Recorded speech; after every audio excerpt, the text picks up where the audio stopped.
생명나무 되시는 예수님을 찬양합니다.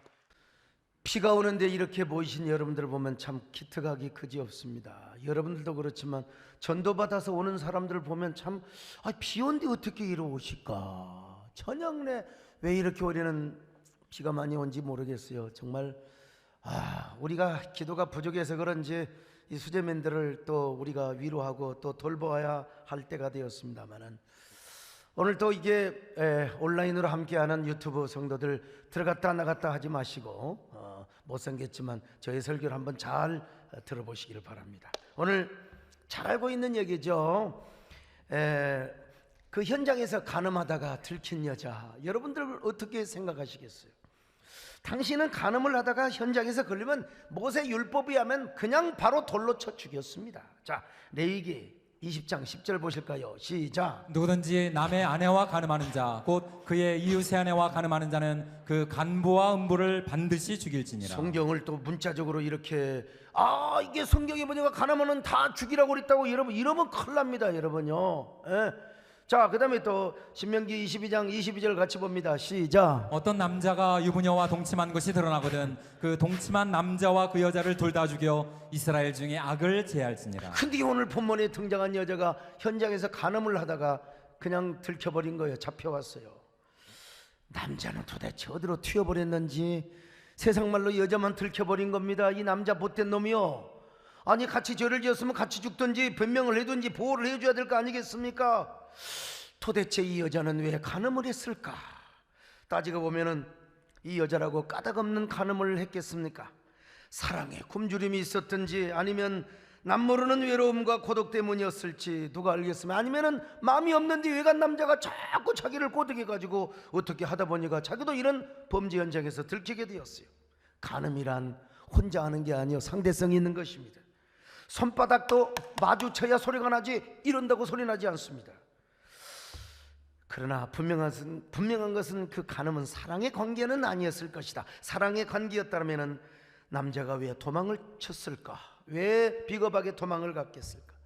서로의 욕망의 충족을 위하여 아마 중독의 깊은 늪에 빠졌으리라고 봅니다. 아무튼 이 여자가 바리새인과 서기관에게 들켜버리고 말았습니다. 그리고 예수님께 이 여자를 끌고 와서, 그냥 끌고 왔겠습니까? 머리채를 끌고 왔겠죠. 자, 요한복음 8장 3절 보실까요? 시작. 서기관들과 바리새인들이 음행 중에 잡힌 여자를 끌고 와서 가운데 세우고. 아마도 그녀가 여러분 여조 숙녀처럼 끌려왔겠어요. 머리는 헝클어지고 옷은 그냥 찢기고 말이죠. 그냥 완전히 헝클어진 채로, 옷이 흐트러진 채로 주님 앞에 지금 엎드려 있을 거예요. 이때 바리새인과 서기관들은 예수님께 물어봅니다. 선생님, 모세의 율법에는 이런 여자 돌로 쳐 죽이라고 했는데 선생님 어떻게 생각하십니까? 참 이거 완전히 예수님을 지금 올무에 가두려고 하는 거예요. 자, 요한복음 8장 4절로 5절 시작. 예수께 말하되 선생이여, 이 여자가 간음하다가 현장에서 잡혔나이다. 모세는 율법에 이러한 여자를 돌로 치라 명하였거니와 선생은 어떻게 말하겠나이까? 예수님을 완전히 함정에, 완전 올무에 그냥 엮어버리려고 요한복음 8장 6절 확인해 볼까요? 시작. 그들이 이렇게 말하면 고발할 조건을 얻고자 하여 예수를 시험함이로라. 어떤 함정이었을까요? 첫째는 예수님이 돌을 던지라고 하거나 그러지 말라고 할 것이다. 둘 중에 하나 이야기할 것이다. 만약에 돌을 던지라고 하면은 율법을 지키지만 당시 로마인만이 판결할 수 있는 로마법을 어기게 된다. 이거 이러지도 못하고 저러지도 못해요. 세 번째, 만일 그러지 말라고 하면 율법 준수를 명한 유대법을 또 어기게 될 것이다. 그러므로 네 번째, 예수님은 로마법을 어기든지 아니면 유대법을 어기든지 둘 중에 하나를 반드시 어기고야 만다. 이런 올무를 딱 만들어 놓고 참 나쁜 사람들이죠. 예수님이 뭐라고 대답을 하셔야 했겠습니까? 여러분 같으면 뭐라고 대답을 하시겠어요? 예수님은 바리새인 서기관들의 눈을 아마 마주치면서 아마 웃으셨을 겁니다. 미소를 지었을 거예요. 그리고 마침내 이제 우리 예수님이 금방 말씀하지 않으시고 땅바닥에다가 뭐라고 글씨를 쓰셨어요. 뭐라고 썼는가 성경이 안 나오면 몰라요. 이단들은 아는지 모르지만 여러분 모릅니다. 다만 한번 추측은 해봐요. 상상은 한번 해봅니다. 돌로 치라고? 무조건 죽이라고? 제가 이런 상상을 한번 해봅니다. 오늘 6절로 7절을 보니까 이런 상상이 되더라고요. 자, 요한복음 8장 6절로 7절 같이 봅니다. 시작. 예수께서 몸을 굽히사 손가락으로 땅에 쓰시니 그들이 묻기를 맞이 아니하는지라. 예수님이 뭔가를 쓰시니까 그들이 계속해서 집요하게 물어보려. 예수님 어떻게 하겠습니까? 선생님 어떻게 해야 됩니까? 예수님이 마침내 뭐라고 말씀하셨습니까? 너희 중에, 여러분 중에 죄 없는 자부터 돌로 치세요. 이 여자가 죄가 있어요. 그러면 여러분 죄 없는 자부터 돌을 던지세요. 자, 요한복음 8장 7절입니다. 시작. 이에 일어나 이르시되 너희 중에 죄 없는 자가 먼저 돌로 치라 하시고. 아이고, 그리고 나서 또 우리 예수님이 땅바닥에다 뭔가 글씨를 쓰셨어요. 뭘 쓰셨는지 누구도 몰라요. 그냥 저는 이렇게 한번 상상을 해봐요. 이 세상에 죄 없는 자가 어디가 있겠는가? 이 세상에 마음으로 간음하지 않는 자가 어디가 있단 말인가? 죄가 많은 사람일수록 남을 많이 정죄한다. 저거는 그냥 이거 상상입니다. 제 상상이요. 제가 왜 이렇게 상상한 줄 아세요? 이 바리새인과 서기관들은 예수님의 말씀을 듣고 또 예수님이 땅바닥에 쓴 글씨를 보고 서서히 다 도망가 버렸어요. 묻는 자도 없고 다 그 자리를 떠나버리고 말았어요.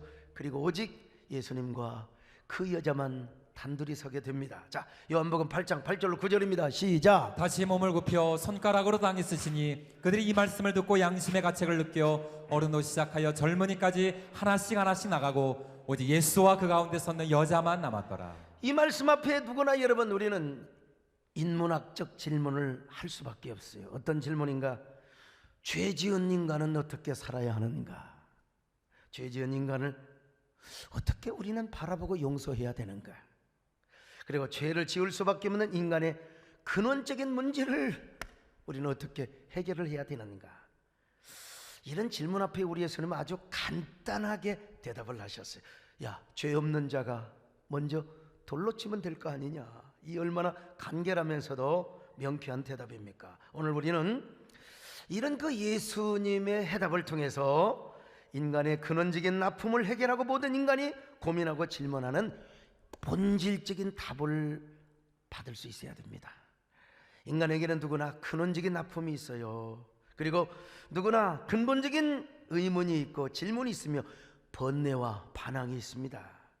방황이 있죠, 방황.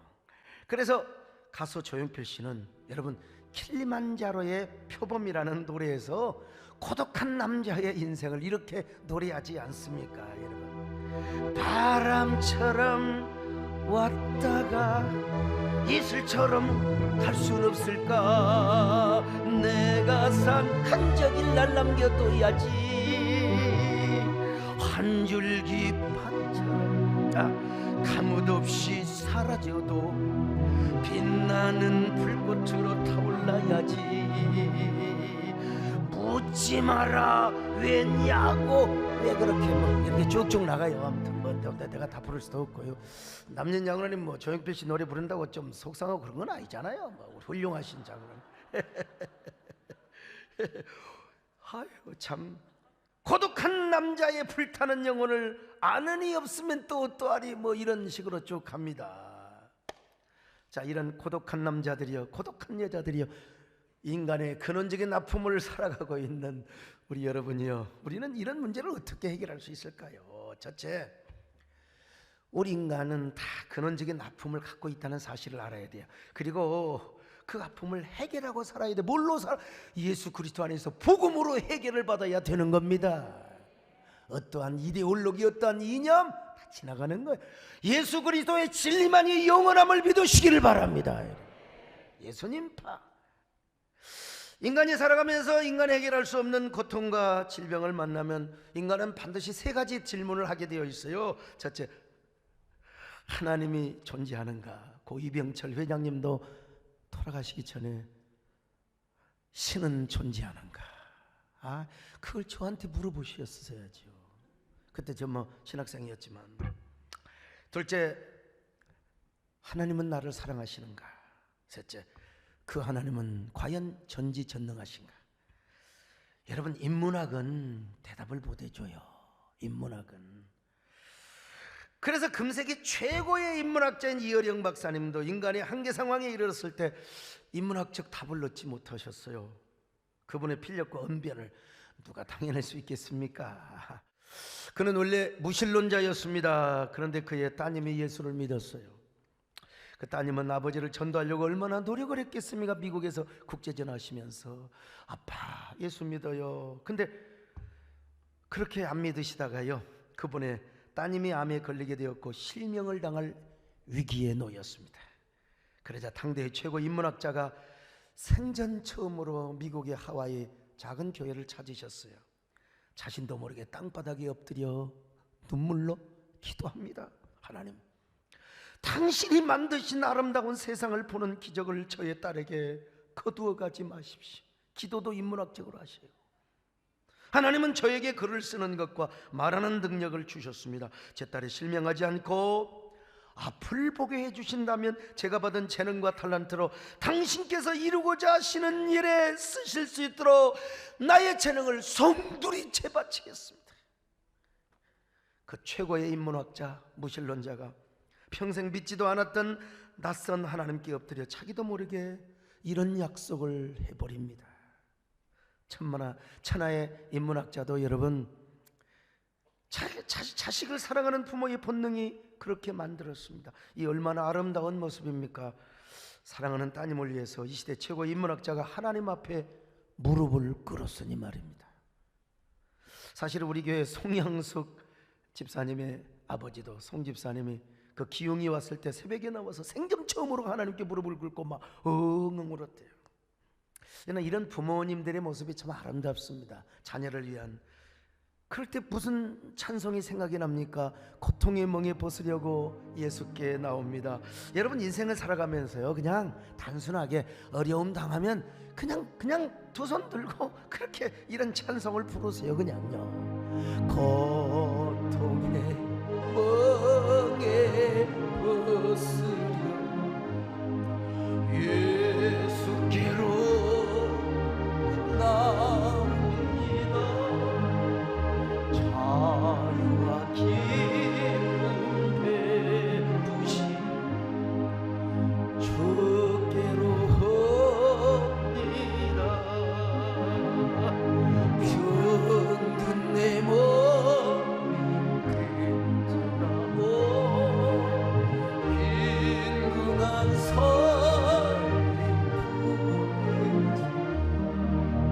죄악을 벗어버리고 주께로 갑니다. 여러분, 이어령 박사님이 이렇게 기도하고 따님이 병원에 가서 다시 안과 검사를 하니까 눈이 멀쩡해져 버렸어. 여러분, 이 천하의 머리 좋은 인문학자이기 때문에 이거 혹시 의사가 옛날 오질러온 거 아니야? 근데 사진이 딱 있잖아요. 어쨌든 간에 사랑하는 딸이 눈이 실명되지 않았다는 그 소식은 이 세상에 그 무엇보다도 기쁜 소식이었어요. 그래서 이어르는 하나님 앞에 약속이 있잖아요. 그래서 예수 믿기로 결정하고 고 하영주 목사님께 세례를 받았습니다. 나는 여러분 10년 이상을 우리 하영주 목사님 얼마나 부러웠는지 몰라요. 그 진짜 어떻게 하 목사님께서는 당대 최고의 인문학자요 지식인에게 세례를 주었으니 얼마나 행복하실까. 진짜 많이 부러웠습니다. 근데요, 제가 좀 시간이 지나고 나서 더 좀 자랑거리가 생겼습니다. 60년대, 70년대, 80년대, 90년대 지금까지 반세기 이상을 우리나라 최고의 가수요, 불멸의 전설이요, 영화는 노빠로 불리우는 남진 선생님을 여러분 제가 장로로 세웠습니다. 장로로. 예. 저도 자랑 얼마나 잘해요. 이분은 가는 데마다 예수님을 전해요. 자, 우리 남진 장로님 얼마나 훌륭하십니까? 오늘 남진 장로님 노래를 불러야 되는데 아무튼 언젠가도 말씀드렸습니다만은 유대인 랍비 헤롤드 쿠시너라는 사람이 있잖아. 이분이 쓴 책이 있는데 왜 착한 사람에게 나쁜 일이 일어날까? 그는 진짜 천성적으로 착하였습니다. 모든 유대인들에게 존경받는 랍비였어요. 근데 어느 날 맏아들 아론이 중병에 시달려서 병원에 가서 진단받았어요. 조기 노화 증후군. 이건 오래 살아야 11살 12살 살아요. 그 이제 아들이요 7살 8살 먹으니까 다 늙은이가 돼버리는 거예요. 그냥 이빨도 다 빠지고 머리도 다 빠지고 그냥 얼굴은 낙타가죽처럼 다 늙어가기 시작하는 거예요. 이런 모습을 보면서 그가 하나님 앞에 이런 질문을 하는 거예요. 하나님, 왜 착한 사람에게 나쁜 일이 일어납니까? 왜 악한 사람보다 선한 사람이 고통을 겪어야 되는 겁니까? 그리고 그는 이렇게 그의 책에서 말합니다. 나는 하나님을 믿습니다. 그리고 하나님은 고난을 미워한다는 것도 내가 잘 압니다. 그러나 그것을 없애지는 못한 것 같습니다. 하나님은 전능하지 않습니다. 어떻게 전능하신 하나님이 인간의 이 지독한 고난을 그저 지켜보고 있을 수만 있단 말입니까? 차라리 하나님께서 그 고난을 해결할 능력이 없다고 믿는 것이 훨씬 더 내 마음에 편할 것 같습니다. 참 불행한 사람이죠. 오늘날도 그렇게 생각하는 사람 많습니다. 하나님이 계시다면 왜 예수 믿는 사람이 이렇게 고통을 당할까? 교회들이 이렇게 기도하고 있는데 코로나는 왜 이렇게 계속해서 건덕지게 우리한테 달라붙고 있는가? 이 코로나 상황 속에서 하나님이 살아계시다면 왜 예수 믿는 사람들도 이렇게 고통을 당하는 것인가? 여러분, 이러한 질문 앞에 예수님은 딱 한마디로 대답하셨어요. 죄 없는 자가 먼저 돌로 쳐라. 여러분, 아니 하나님이 계시다면 왜 예수 믿는 사람이 이렇게 고난을 당하느냐는 인문학적인 질문과 죄 없는 자부터 돌로 치라는 예수님의 대답과 무슨 상관관계가 있길래 그런 말씀을 하십니까? 여러분, 이 죄 없는 자가 먼저 돌로 치라는 말씀에는 참으로 의미 깊은 해답이 많습니다. 예수님은 이 땅에 의인은 없나니 하나도 없다고 말씀하시는 거예요. 인간은 모두가 죄인이라는 것입니다. 특별히 인간이 고난을 당하고 한계 상황에 직면할 때 먼저 자신의 죄를 돌아보고 자신의 연약함을 돌아볼 수 있어야 된다는 거예요. 아, 나는 죄인이다. 죄인이기 때문에 나는 인간의 한계성 앞에서, 절벽 앞에 나는 절망할 수 없다. 나는 연약한 존재다. 아무것도 아닌 존재다. 죄인이다. 코로나 사태 앞에 인간의 이 무능함을 보라. 과학 문명의 눈부신 발전이 무슨 의미가 있는가? AI 시대를 꿈꾸며 4차 산업혁명 시대의 코로나 앞에 무기력한 인간의 모습을 보아라. 얼마나 우리가 나약한 존재인가. 나약한 존재일 뿐만 아니라 우리 모두는 죄인이다. 바리새인과 서기관들이 이러한 사실을 깨달았으면 얼마나 좋았을까요? 예수님께서는 여러분 근원적인 문제를 해결하려고 오셨습니다. 그분이 우리의 죄 문제를 해결하기 위하여 이 땅에 오신 분이잖아요. 그분은 하늘과 땅의 모든 권세를 가진 분이지만 스스로 세상 죄를 지고 어린 양이 되어서 여러분 세상 모든 죄를 지시고 십자가에 죽으신 분이십니다. 그래서 예수님께서는 그 여인을 용서해 주신 거예요. 그 여인을 정죄치 않으신 주님께서 그 여인을 그냥 꽃다발을 하나 주면서 이제는 다시 죄를 범치 말고 인생 바로 살라 말씀하신 것이죠. 여러분, 그 여인을 정죄하지 않으신 우리 주님도 오늘 우리를 정죄하지 않습니다. 그 여인에게 자유함을 주셨던 우리 예수님이 우리에게도 자유함을 주심을 믿습니다. 바리새인과 서기관들이 이걸 깨달았으면 얼마나 좋았을까. 이 복음을 깨닫지 못하니까 여인을 정죄하기만 했던 거예요. 정죄, 불쌍한 사람들이죠. 오늘 우리 얼마나 감사해요. 예수 그리스도 안에서 정죄받지 않고 복음을 깨닫고 믿게 되었으니 여러분 이 은혜와 자유와 기쁨이 얼마나 웬 사랑 웬 은혜입니까? 여러분 이 복음을 누리시기를 바랍니다. 막 여러분 너무 그냥 이 정죄의식 속에 그냥 다 막 그냥 자학을 하지 마시고요. 우리 주님은 나를 이렇게 사랑하고 나를 이렇게 복음을 누리게 하시고 나로 하여금 자유함과 기쁨을 누리게 하신다. 그런데 이게 뭐냐? 내가 잘나서가 아니라 하나님의 은혜로 이런 복음을 영접하게 되었다는 것입니다. 아멘. 하나님의 은혜로 있을 때 없는지 왜 구속하여 주는지 난 알 수 없도다. 내가 믿고 또 의지하고 내 모든 형편 하시는 주를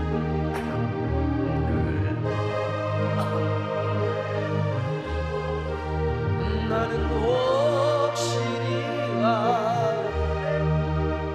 두 번째요, 우리 근원적인 아픔만 복음으로 해결받는 게 아니라 항상 우리가 문제 그리고 한계 상황 속에서 본질에서 답을 찾고 사는 지혜를 소유하게, 본질에서 답을 찾고 그리고 해결을 받는 지혜를 소유해야 된다는 겁니다. 사람들은 저마다 자신의 죄를 잘 몰라요. 자신의 죄는 덮으려고 하고 막 다른 사람의 죄를 지적하는 일에 막 열을 올립니다. 자신의 내면 불결 컴플렉스를 막 상대방을 공격하는 걸로 공격 성향으로 쓰는 거예요. 이게 심리적으로 볼 때요. 오늘 바리새인들과 서기관들 그랬습니다. 자기들도 늘 마음으로 간음하고 죄짓고 살면서 현장에서 들킨 여인을 인정사정 없이 지금 공격하고 있는 거예요. 여러분, 유튜브에서 뭐 간음죄를 짓다가 들킨 여인을 중간에 놔둔 채 막 많은 남자들이 돌전이를 보셨어. 아, 이거 진짜 불쌍해서 못 봐요. 그냥 물론 연기긴 하지만 그런 참혹한 정죄의 공격을 누가 하고 있어요? 바리새인 서기관들이. 왜? 복음을 경험하지 못해서 그래요. 율법이 찌들어져서 용서받은 감격을 그들은 누리지 못했던 거예요. 마태복음 18장을 보면은 왕으로부터 1만 달란트를 탕감받은 사람이 아이고 자신에게 그 100대 아니라 돈 몇 푼 안 돼요. 그거 못 갚았다고 멱살을 잡고 안 갚으니까 그냥 감옥에다 갖다 쳐넣어버렸어요. 아이고, 오늘 여러분 우리 그리스도인에게 우리가 그 많은 죄를 용서받았는데 니들은 맨날 왜 그렇게 비판만 하고 정죄만 하고 공격만 하는 거냐. 바리새인과 서기관들이 그랬다는 것입니다. 그러니까 이 가늠한 여인을 돌로 쳐야 한다고 예수님께 주문을 하고 있었던 것이죠. 용서받은 감격이 없으니까 그럴 수밖에 없는 거죠. 오늘날도 정말 주님 앞에 자신의 죄를 용서받은 은혜와 감격 그리고 복음의 그 능력이 살아있는 사람은요, 왜 그럴 수가 없습니다. 여러분, 저는 뭐 마음이 좋아서가 아니라 주님 앞에 받은 은혜가 너무나 커서 남의 약점 단점 다 알아도 한 번도 제가 백바이팅 해본 적이 없어요. 공식적으로 뭐 누가 어떻고 저떻고. 저는 남의 허물이 보이기 전에 저의 허물이 보이고, 뭐 개별적으로 뭐 이런 얘기를 할 수 있지만 공식적으로 진짜 공적으로 그런 거 못 봤잖아요. 여러분 설교 때 그런 시간 안 했죠. 제가 남의 허물이 보이기 전에 저의 허물도 보이고 하나님의 사랑 앞에 하나님의 그 용서의 감격이 저를 덮어버려서 할 수가 없어요. 이런 예수님의 말씀을 생각하면 어떻게 남에게 돌을 던질 수가 있습니까? 바리새인과 서기관들도 양심은 있어서 예수님께서 야, 죄 없는 자들부터 돌로 쳐. 그러니까 그냥 다 튀어버렸어요. 슬슬 꽁무님 빼고 도망가 버렸어요. 이제 가늠한 여자와 예수님과 둘이 이제 딱 이제 있습니다. 예수님께서 뭐라고 말씀하셨어요? 여자여, 너를 고발하던 그들이 어디 있느냐? 너를 정죄한 자가 없지 않느냐?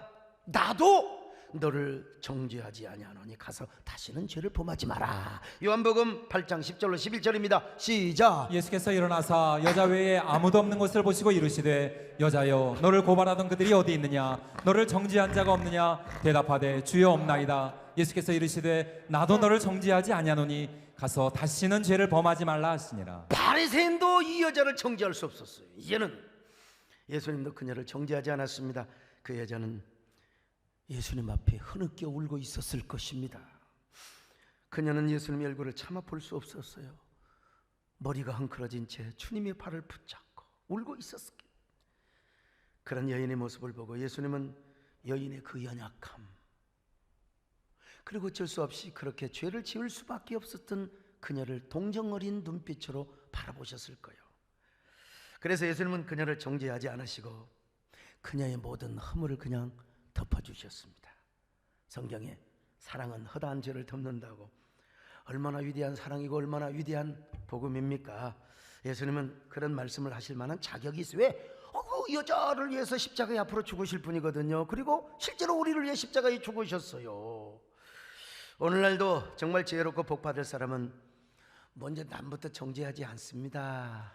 비난하지 않습니다. 남의 상처 흠집을 잡아가지고 막 비난의 돌을 던지고 먼저 자신의 죄와 상처를 주님 앞에 가져와요. 이게 복된 사람입니다.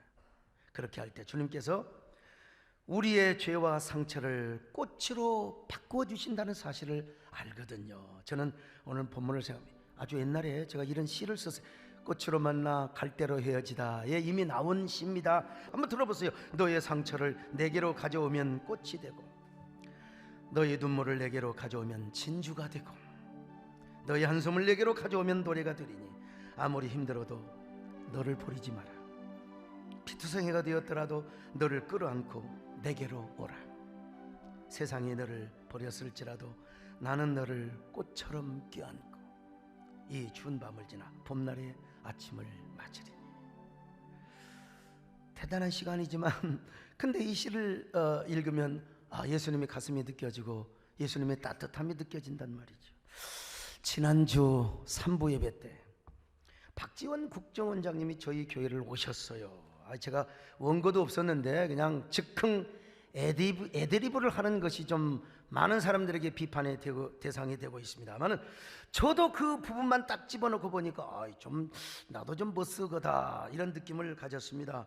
격려를 한다는 게 좀 과찬을 한 면이 여러분 뭐 있죠. 뭐 제가 인정합니다, 여러분. 근데 제가 이번 일을 통해서 진짜 깨달은 게 뭐냐면요, 현대인들 또 우리 그리스도인들마저도 진실과 본질, 거기에 대한 동기, 숨은 의도, 진정성에서 문제를 해결하려고 하지 않고 말 한마디, 그 한두 마디 애드리브에서 문제를 만들고 공격하는구나.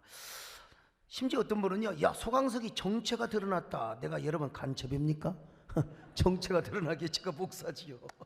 웃자고 하는 조크를 심각한 다큐멘터리로 이렇게 다 받아들이니까 뭐 그런 건 뭐라고 해야 합니까? 뭐 죄송하다고 해야죠. 뭐 여러분, 저는 한결같이 주님을 사랑하고 한국교회와 대한민국을 사랑하는 목사입니다. 저의 애드리브는 오해할 수 있어요. 그러나 제가 지금까지 사역해 왔던 본질과 진정성의 동기 때문에 그랬다는 것은 좀 알아줬으면 좋겠어요. 여러분, 제가 13, 14년 전부터 이슬람의 스쿠크법을 막는데 여러분 목사로서 제일 앞장섰던 사람입니다. 김승규 장로님과 함께. 그때 제가 여러분 옛날에 몰랐어요. 뭐 김대중 정부의 비서실장은 몰랐어요. 그때 야당 의원 시절이죠. 박지원 의원님을 알게 됐는데 그분은 그때부터 우리 한국교회 입장에서, 목포 목사님들 참 훌륭하시죠. 예. 그때 그분은 야당이었지만 한국교회 입장에서, 그리고 저의 말을 다 대변해주고 도와줬다 이 말이죠. 그때 여러분 스쿠크법을 막는데 저는 야당을 맡았고 김성현 장로님 여당을 맡았어요. 여당에서는 여러분 그 이혜원 의원님이 얼마나 우리 교회 와서 간증도 하셨잖아요, 눈물로. 그리고 그분은 반동성애 운동 차별금지법을 막고, 포괄적이죠, 계개별적 차별금지법이 아니라 여러분 얼마나 한국교회 입장에서 많이 도와준 줄 아세요? 국회에서 헌법재판관이나 대법관 청문회를 할 때 동성애를 절대 찬성하거나 조정하지 말라고 그렇게 질문을 하고 당부를 해줬어요. 그리고 지난 그 6.25 참전용사, 그때는 이제 우리가 인터넷으로 했잖아요. 국내 초청만 그렇게 하게 했고요. 초청도 안 했는데 기원이 오시겠대요. 초청도 안 했어요. 김종대 장로님 아시잖아요. 초청도 안 했는데 오시겠다는 거예요. 그분은 분명히 합리적 진보의 좌파 어른인 건 분명해요. 근데 중요한 건 뭐냐면 한미관계를 굉장히 중요하게 생각합니다. 한미관계, 우리가 분명히 평화통일을 해야 되지만 미국과의 손을 잡지 않으면 이건 불가능하다. 그래서 이분이 와서 참전용사들을 위해서 기도를 해 주시겠다는 겁니다. 이분이 내가 참, 그래서 여러분 기도해 주셨잖아요. 한번 보세요, 영상. 자, 노병을 위한 기도를 올리겠습니다. 주님, 여기 우리나라의 자유와 평화를 지키기 위하여 청춘을 불사른 위대한 영혼들이 있습니다. 그들은 포탄이 떨어지는 뽀연 안기 사이로 돌진하며 귀를 찢는 포성 사이로 외치며 달려갔던 분들입니다. 어떤 이들은 팔을 잃고 어떤 이들은 다리를 잃었습니다. 어떤 이들은 죽음을 맞았습니다. 그러나 그들은 포기하지 않았습니다. 죽음도 자유를 향한 그들의 행진을 막을 수 없었습니다. 이제 주님의 손으로 그들의 눈물을 닦아 주옵소서. 그들의 희생과 아픔을 이로하여 주옵소서. 그리고 노병들께 언젠가 이 땅을 떠나신다 하여도 저 영원한 자유와 평화의 나라인 천국에서 예수 그리스도의 은혜로 꽃처럼 다시 만나게 하옵소서. 참전 용사들의 남은 생애의 건강과 가족들 평화를 지켜 주옵소서. 예수님의 이름으로 기도드립니다. 아멘. 정말 여러분 보세요. 뭐 또 나한테 박수 치지 마세요. 또 괜히 내가. 근데 이번은 분명히 남북 관계 평화를 위해서 분명히 애를 쓰겠지만, 그러나 미국과의 관계, 그러니까 이분 참 굉장히 합리적인 분이라고 제가 생각했고, 그리고 와서 우리 참전용사들을 위해서 이렇게 기도를 하니까 여러분 제 입장에서 고맙지 않겠습니까? 그리고 성경에도요, 교회를 위해서 충성하고 사랑하는 사람, 충성하고 수고하는 사람을 알아주고 칭찬해 주라고 그랬어요.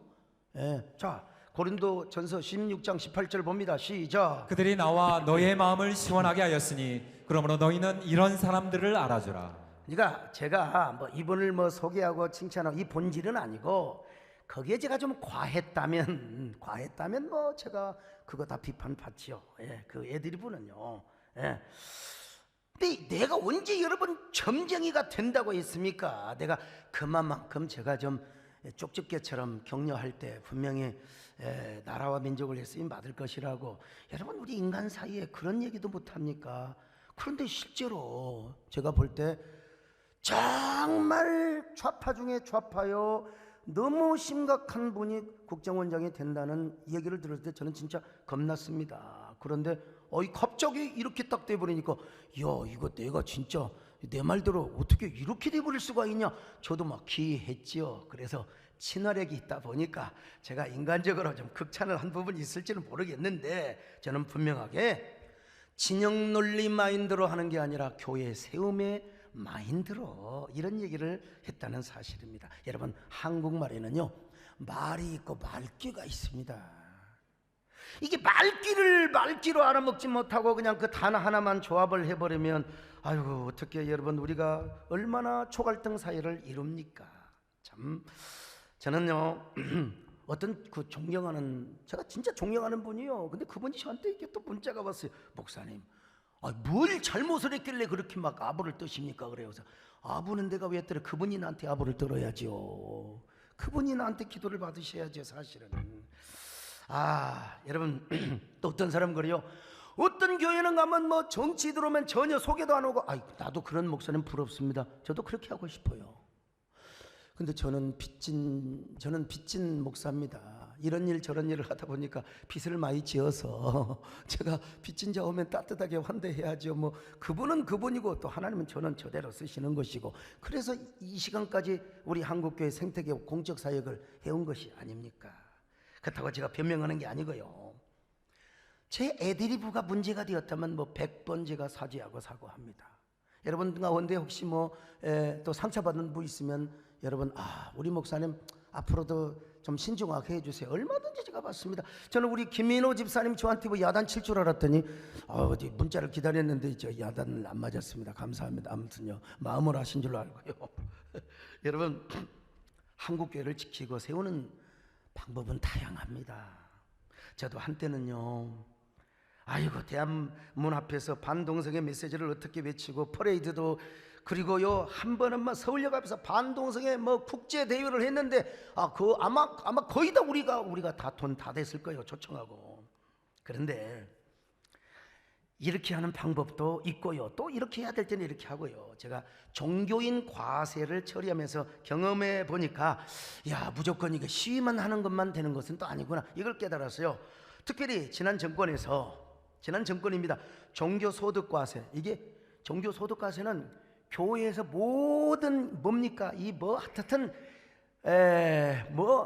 이 34가지를 전부 다 이 종교 과세를 매겨놓은 거예요. 이건 이제 공산주의죠. 말이 안 되죠. 그래서 이제 시위할 시간이 없었어요. 새누리당 의원님들을 만나고 전화하고 17개 광역시도 목사님들이 막 일제히. 그러니까 여러분요, 만나서 설득하니까 종교인 과세로 이렇게 돌려놓을 수가 있었어요. 이 경험을 해봤거든요. 근데 또 정권이 바뀌었습니다. 대통령이 탄핵이 돼가지고. 근데 세부 시행령 조안을 보니까 또 완전히 종교소득 과세로 또 다시 또 돌아나 버렸어요. 그 세부 시책을 보니까. 그래서 또 이제 우리 김진표 장로님을 비롯해서 수많은 민주당 의원님들을 만나고, 그러니까 다시 또 원위치로 돌려놨어요. 종교인 완전히 목사의 사례비, 목사가 받은 소득만 낼 수 있도록. 그것도 왜 내라고 했느냐, 비판하는 분이 있는데 뭐 그것도 좀 받아야죠. 내가 어떻게 합니까? 우리가 기독교 국가도 아닌데. 저는 오로지 여러분 하나님 사랑하고 대한민국 사랑하고 한국교회를 지키기 위해서 몸부림치는 사람입니다. 그러면서 이제 그때 깨달은 게, 아하, 이게 급할 때는 좀 프렌들리하게 사람을 만나서 설득하고, 그리고 이 적군들을 우군으로 만들고 우군들은 좀 잘 우리 편으로 만들어서 선용하는 것도 하나의 방법 중에 하나구나, 이런 사실을 제가 깨달았거든요. 그럼에도 불구하고 아무리 저의 진정성과 한국교회 공적인 교회를 세우려고 하는 의도가 좋았다 하더라도 뭐 애드리브가 좀 제가 부족했으면 여러분 다시 그냥 100번 제가 뭐 사죄하고 사과하지요. 여러분, 그럼에도 불구하고 우리 모두 서로 한 마음이 되어서 우리 한국교회를 지키고 대한민국을 지키는 일에 우리 함께 하나가 되어야 된다고 저는 생각합니다. 어차피 이러한 영적 전쟁은 단기간에 이루어지는 것도 아니고 긴 전쟁입니다. 이번 여름 수련을 진행하면서 저는 아직도 부족해서, 아이고 내가 이렇게 비판도 받거나 뭐 달기 받아야지 뭐. 그러나 우리 예수님은 십자가에서 얼마나 가슴 아프셨을까. 그러나 예수님이 그렇게 십자가에 죽으셨기 때문에 우리가 구원을 받고 위로를 받은 거죠.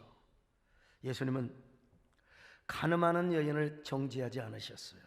오히려 그녀의 아픔과 상처, 죄의 무거운 짐을 내려놓게 하시고 용서의 꽃, 위로의 꽃, 사랑의 꽃을 건네주셨습니다.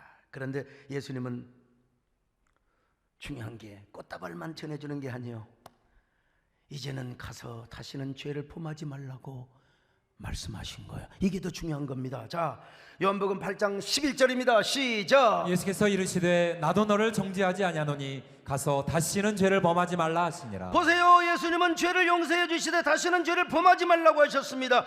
여기서 예수님은 또다시 인간의 궁극적이고 본질적인 문제를 터치해 주셨습니다. 바로 그것은 인간에게는 누구나 죄성이 있다는 것이죠. 그 죄성 때문에 그 여인이 지금까지 간음을 해왔다는 거예요. 그러므로 예수님은 여인에게 간음하는 행위만 끊을 것이 아니라 그 죄성도 말살시켜버릴 수 있는 그 길을 열어준 거예요. 그게 뭐예요? 자기 자신을 만나면 되는 거, 예수님 만나면 되는 겁니다. 예수님의 복음을 믿으면 되는 겁니다. 죄를 짓지 말라는 말이야 누구나 다 할 수 있어요. 바리새인도 할 수 있고요, 학교 선생님도 다 할 수 있어요. 그러나 죄를 용서하는 선포는 누구나 할 수 없는 것입니다.